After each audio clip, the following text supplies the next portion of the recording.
Got a New York Police Department. Yeah, one of their perps. All right there. Waiting. As soon as she saw me come exit out the building, you know, she started looking down at her shoes. So I started to look down at my shoes, and all I hear was whoop in the background. So after today of a heavy, anyway, welcome back to a brand new video of the Target Individual Program. Target Individual Experience, Target Individual Program. It's after today of heavy targeting, remote monitoring. You know, they think that they are, you know, they can get away with doing what it is that they've done. But more and more people are beginning to wake up and understand the lies and the deception. You know, I post videos of Whitney Webb, also Captain Fitz, Bobby Hemmett, Dr. Phil Valentines, and others. We talk about the technology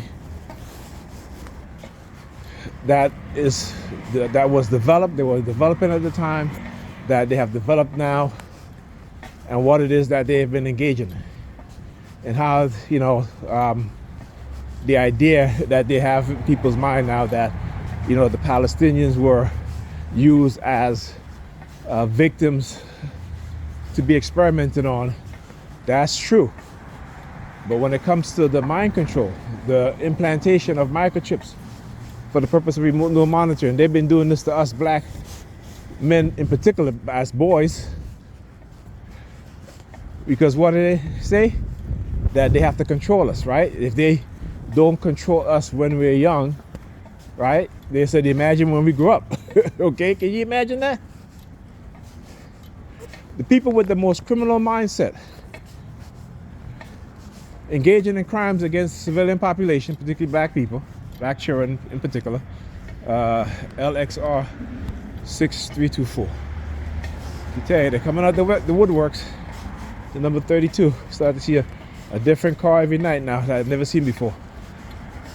But anyway, like I said, you know, we have to understand their criminality, their criminal mindset, and what it is that they do. All right, but we keep falling for the okie doke. Right?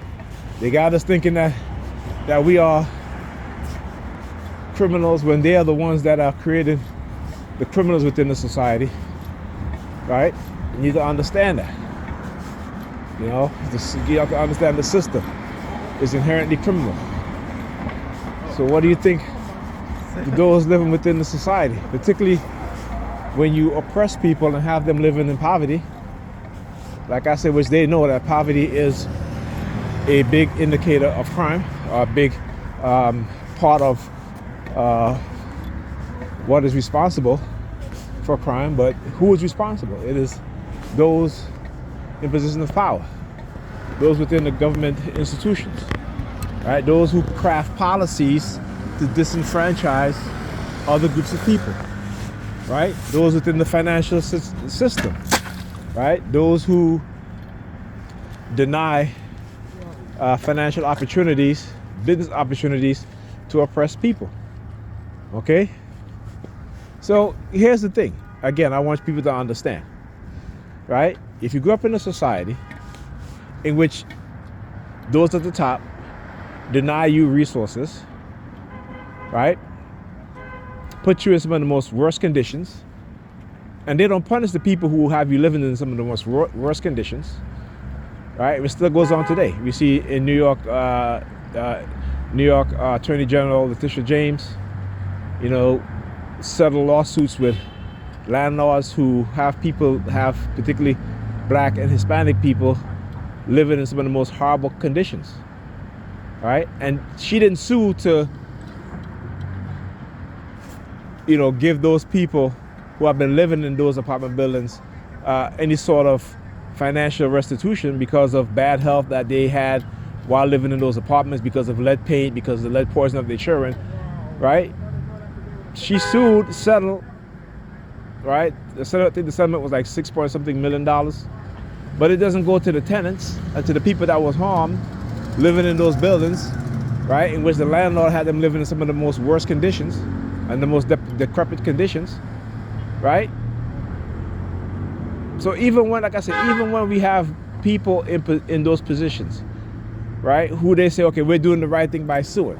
Yeah, but why are you suing and then not on top of that, but you give no financial redress to the people who are harmed by these landlords, by these so-called slumlords?